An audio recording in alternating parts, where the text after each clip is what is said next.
अब हम पढ़ते हैं मैकेनिज्म ऑफ ब्रीथिंग। क्या पढ़ते हैं? मैकेनिज्म ऑफ ब्रीथिंग, कि आखिरकार तो सांस लेते कैसे और सांस छोड़ते कैसे हो। अब हम ये पढ़ने वाले हैं। तो देखो भाई, अब मैं तुमको एक बात बताता हूँ, जो तुम्हारे लंग्स हैं, लंग्स जो तुम्हारे फेफड़े हैं, अगर मैं बात बताऊँ, ये तुम्हारी बॉडी का कौन सा हिस्सा बताया था? ये वाला हिस्सा कौन सा बताया था? वो वेंट्रल बोलते हैं। इसको क्या बोलते थे? डॉर्सल। पीछे वाले को डॉर्सल बोलते हैं, आगे वाले को वेंट्रल बोलते हैं। ठीक है, तो जो तुम्हारे लंग्स हैं, ये वेंट्रल साइड रिब्स उसको कवर करके रखते हैं। रिब्स, पसलियां, यहाँ तो टच करोगे तो तुमको फील हो जाएगा, पसलियां कवर करके रखते हैं। अगर डॉर्सल साइड की बात बताऊं तो यहाँ पर ये तुम्हारी रीढ़ की हड्डी वर्टिब्रल कॉलम लंग्स को कवर करके रखती है। ठीक है, अगर नीचे की बात बताऊं, नीचे यहाँ एक डोम शेप की मसल है, डोम इसको बोला जाता है। ऐसा मंदिर जाओगे ऐसा ऊपर में देखना है, समझना है। डोम शेप की मसल, इस डोम शेप की मसल को डायफ्राम कहते हैं। क्या कहते हैं? डायफ्राम। ये नीचे की तरफ हो। ठीक है, तो जो हमारे लंग्स हैं वो इस तरीके से घिरे हुए हैं। मैं ये बताने की कोशिश कर रहा था, लंग्स को प्रोटेक्ट करती है प्लूरा। कौन प्रोटेक्ट करती है? प्लूरा। प्लूरा, दो मेम्ब्रेन होती है प्लूरा की, डबल मेम्ब्रेन होती है प्लूरा की, और उसके बीच में प्रेजेंट होता है प्लूरल फ्लूइड। क्या प्रेजेंट होता है? Pleural fluid. ये प्लूरल फ्लूइड क्या करता है, मैं तुमको बताता हूँ, फ्रिक्शन को कम करता है। फ्रिक्शन को हिंदी में बोलते हैं घर्षण। जैसे कोई तुम्हारी छाती के ऊपर बैठ नहीं है ना, तभी तुम्हारे जो लंग्स हैं वो इतनी आसानी से बर्स्ट नहीं होंगे, क्योंकि प्लूरा फ्रिक्शन को कम करने का काम करती है और वजन भी सहती है। ठीक है, चलो अब बात करते हैं आगे कि तुम सांस आखिरकार लेते कैसे हो और छोड़ते कैसे हो। मैं तुमको ये समझाता हूँ। तो देखो, हमारा जो लंग्स है उसको हम लोग कहते हैं एयर टाइट। उसको हम लोग एयर टाइट क्यों कहते हैं? उसको एयर टाइट इसलिए कहते हैं, जो मैंने तुमको अभी बताई थी ना, प्लूरा की दो मेम्ब्रेन होती है, उससे पानी भरा होता है, उसमें कोई भी एयर प्रेजेंट नहीं होता। उसके अंदर, प्लूरा की दोनों मेम्ब्रेन के अंदर कोई भी एयर प्रेजेंट नहीं होता है। इसी के लिए उसको हम कहते हैं एयर टाइट चेंबर। जहां हवा आ जा ना सके उसको कहते हैं एयर टाइट चेंबर। ठीक है, ये मैं लंग्स के अंदर की बात नहीं कर रहा हूँ, जो उसकी कवरिंग है प्लूरा, उसके बीच में दो मेम्ब्रेन थी प्लूरा की, उसके नीचे पानी भरा होता है, यहाँ पर हवा ना प्रेजेंट है ना आ जा सकती। ठीक है, तो इसी के लिए लंग्स को एयर टाइट कहा जाता है। ठीक है, अब तुम लोग मेरे को एक बात बताओ, प्रेशर, प्रेशर का क्या फॉर्मूला होता है, क्या सूत्र होता है? जानते हो प्रेशर का होना को क्या फॉर्मूला होता है? के समय क्या? हाँ, प्रेशर का फॉर्मूला होता है force upon area. Force upon area. Pressure को हिंदी में बोलते हैं दाब और फोर्स को हिंदी में बोलते हैं बल। तो फोर्स अपॉन एरिया होता है प्रेशर का फॉर्मूला। तो अगर मैं प्रेशर बढ़ाऊंगा, प्रेशर नहीं, अगर मैं एरिया को बढ़ाता हूं, अगर मैं एरिया को बढ़ाऊंगा तो जो प्रेशर है वो कम होगा। अगर मैं एरिया को बढ़ाऊंगा तो जो प्रेशर है वो कम होने वाला है। कैसे, मैं तुमको समझाता हूं। जैसे यहां पर फोर्स है 10 न्यूटन और एरिया है 2 मीटर, एरिया आएगा 5। वही मान लो अगर यहां पर 10 न्यूटन फोर्स होता और 5 मीटर स्क्वायर एरिया होता तो आता 2। तो कुल मिला के जब नीचे में 2 था नालायक, जब मैंने फोर्स 10 न्यूटन लिया और एरिया 2 मीटर स्क्वायर लिया, तब प्रेशर आया 5 पास्कल। ये जो भी यूनिट होता है हमारे प्रेशर का, ऐसा ही होता है। वहीं अगर मैंने फोर्स तो कोई 10 न्यूटन लिया, एरिया 5 ले लिया, तो प्रेशर कितना आया? 2 आया। तो कुल मिला के अगर तुम देखोगे नीचे की चीज अगर बढ़ती है, अगर एरिया बढ़ता है तो प्रेशर कम होता है। यहाँ पर देखो 2 से 5 हो, तो 5 से 2 हो। नहीं समझ पा रहे मैं क्या बोलना चाह रहा हूं? मैं ये बोलना चाह रहा हूं, अगर नीचे की चीज बढ़ती है तो ये प्रेशर कम होता है। अगर एरिया बढ़ेगा तो प्रेशर कम। नहीं समझ पा रहे? झूठ मत बोलो, समझ रहे हो? अगर एरिया बढ़ेगा तो प्रेशर कम होगा। जैसे कि यहाँ एरिया 2 था तो प्रेशर कितना है? 5 आया। यहाँ एरिया 5 था तो प्रेशर कितना है? 2 आया। तो अगर नीचे की चीज बढ़ रही है तो प्रेशर कम हो रहा है ना। ठीक है, तो ये मैं इनको बताने की कोशिश कर रहा था, जब एरिया बढ़ता है तो प्रेशर कम होता है। तो कुछ इसी तरीके से हम लोग गैसेस का एक्सचेंज भी करेंगे। देखिए, कभी तुम लोग साइकिल का हवा खोले अपनी जिंदगी में, तो साइकिल का हवा खोलते तो हवा कहां से कहां आती है? ट्यूब से बाहर आती है कि बाहर से ट्यूब के अंदर घुस जाती है? ट्यूब से बाहर। ऐसा इसलिए क्योंकि ट्यूब के अंदर ज्यादा प्रेशर था, बाहर में कम प्रेशर। ऐसा तुम लोग अगर वो केचप ही निकालोगे, ऐसा दबाओगे तो बाहर आता है, अंदर का प्रेशर ज्यादा होता है, बाहर का प्रेशर कम होता है, वो सॉस बाहर आ जाता है। नहीं समझ पा रहे हो? गुब्बारा में ऐसे पानी भरोगे, गुब्बारा को दबाओगे तो पानी बाहर आ जाएगा, क्योंकि अंदर है प्रेशर ज्यादा और बाहर है प्रेशर कम। नहीं समझ पा रहे हो? मुझे बोलना चाह रहा हूँ को। और कोई एग्जाम्पल, टमाटर है, जैसे टमाटर को दबाओगे तो फटता नहीं, लेकिन मान लो बहुत ज्यादा जोर से दबा दे तो फट जाएगा, क्योंकि अंदर का प्रेशर ज्यादा होगा, बाहर का प्रेशर कम। ठीक है, तो प्रेशर इज इक्वल टू होता है फोर्स अपॉन एरिया। एरिया जैसे जैसे बढ़ाते जाते हो प्रेशर वैसे वैसे कम होता जाता है। जैसे एरिया पहले 2 था तो तुम्हारा प्रेशर आएगा 5, अगर मैंने फोर्स को 10 ले लिया था। तो यहाँ पर देखो, जैसे एरिया 5 है, यहाँ पर फोर्स कोई 10 नहीं, तो यहाँ पर प्रेशर कितना है? 2 आया। प्रेशर कितना आया? 2 आया। तो यहाँ पर तुम देखोगे अगर एरिया बढ़ रहा है तो प्रेशर कम हो रहा है। तो हमको सांस अंदर लेनी है, मतलब इंस्पायर करना है, इनहेल करना है। इनहेल करना है या इंस्पायर करना है, तो देखो इसके लिए क्या करना पड़ेगा? इनहेल करना है, इंस्पायर करना है। इसके जब तुम सांस अंदर ले रहे हो, तुमको सांस लंग्स के अंदर भेजनी, तो क्या लगता है लंग्स का प्रेशर ज्यादा होना चाहिए कि बाहर का प्रेशर ज्यादा होना चाहिए? कहाँ का प्रेशर ज्यादा होना चाहिए? जब तुमको हवा अंदर भेजनी है प्रेशर कहाँ का ज्यादा होगा? बाहर का प्रेशर ज्यादा होगा, अंदर का प्रेशर कम होगा, तभी तो हवा बाहर से अंदर जाएगी ना। ये समझ पा रहे हो? अरे देखो एक बार और बताता हूँ। जैसे ट्यूब से हवा, तो ट्यूब से हवा बाहर है, क्योंकि ट्यूब का प्रेशर ज्यादा था, बाहर का प्रेशर कम। तो यहाँ पर अगर बाहर से हवा अंदर जा रही है तो अंदर का प्रेशर कम होगा, बाहर का प्रेशर ज्यादा होगा, तभी तो होगा ना। ये समझ पा रहे हो? तो अब अंदर का प्रेशर हमको कम करना है, अंदर का प्रेशर कम करना है। तो प्रेशर कम करने के लिए एरिया को क्या करना पड़ेगा? बढ़ाना पड़ेगा कि कम करना पड़ेगा? बताओ। बढ़ाना पड़ेगा, तभी तो प्रेशर कम होगा। इसी के लिए देखना, जब तुम सांस लेते हो तो तुम्हारी छाती चौड़ी हो जाती है, कभी ध्यान से देखना। एरिया बढ़ रहा है तब हवा अंदर जा रही है। नहीं समझ पा रहे? तो अब एरिया अंदर का बढ़ाएंगे कैसे, ये देखने वाली बात है। एरिया अंदर का बढ़ाते कैसे, ये मैं तुमसे पूछना चाहता हूँ। देखो, पूछना नहीं चाहता, बता रहा हूँ, देखो फिर बाद में पूछूंगा तुम लोगों से।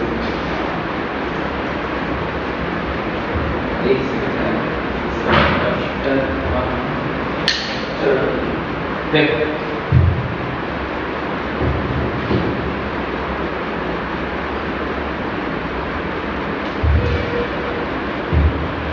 चलो तो देखो,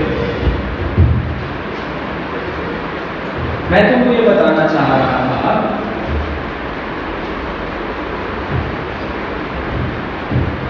कि अंदर का प्रेशर कम कैसे करना है, अंदर का एरिया बढ़ाना कैसे। तो सबसे पहले देखो, मेरे को एक बात बताना, मैं ये स्ट्रक्चर बनाता हूं पहले।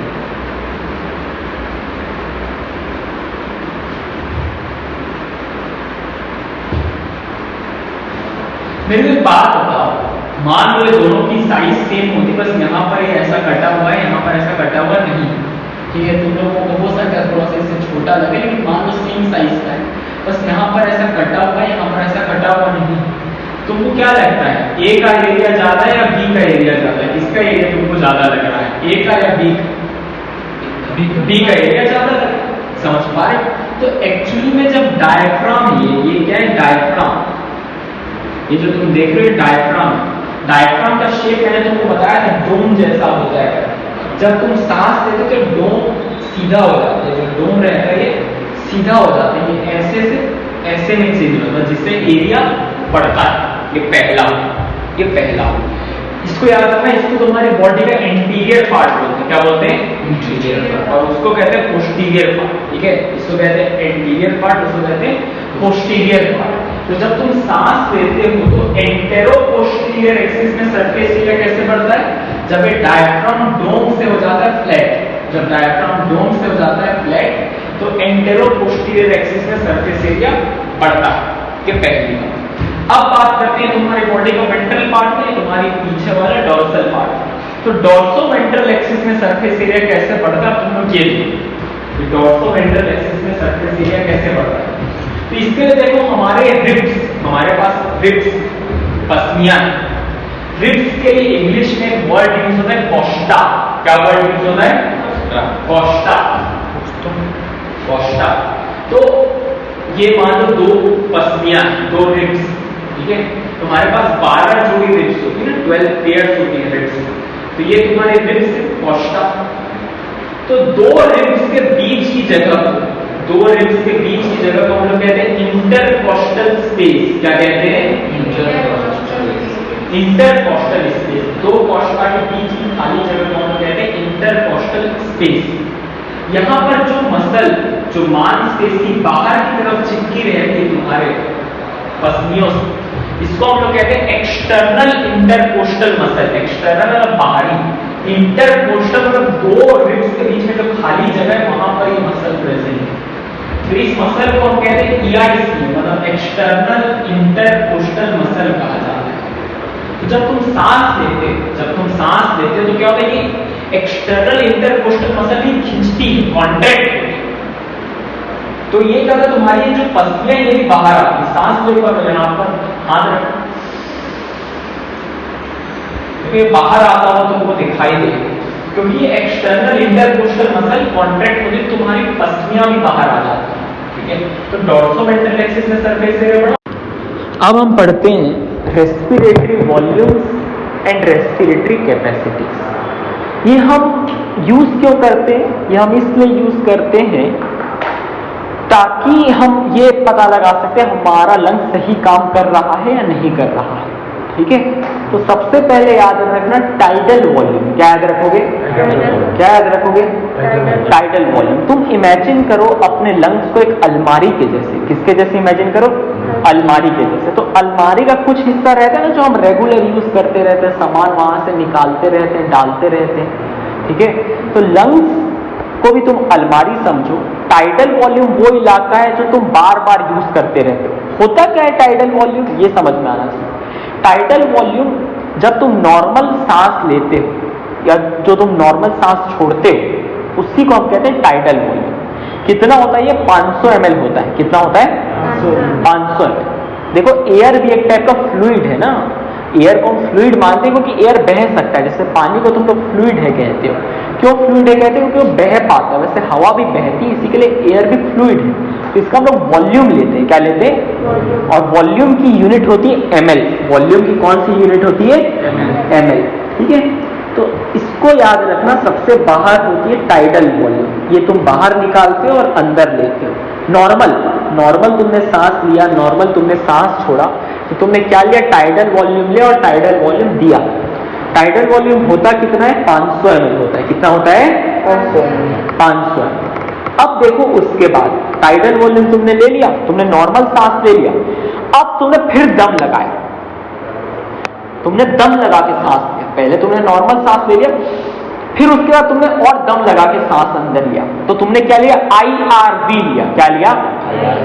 क्या होता है इसका पूरा नाम? Inspiratory reserve volume. बोलो, inspiratory reserve volume. Inspiratory reserve volume ये होता है 2500 से 3000 ml। कितना होता है? ये नॉर्मल नहीं है। नॉर्मल तुमने सांस ले लिया, उसके बाद तुम और दम लगा रहे हो, तो जो तुम हवा लेते हो उसको कहते हैं इंस्पायरेटरी रिजर्व वॉल्यूम, और ये 2500 से 3000 होता है, ठीक है। चल, अगर तुम टाइडल वॉल्यूम और IRV को मिला दो, TV और IRV, what is IRV? Inspiratory reserve volume. इन दोनों को मिला दोगे तो बनता है IC। क्या बनता है?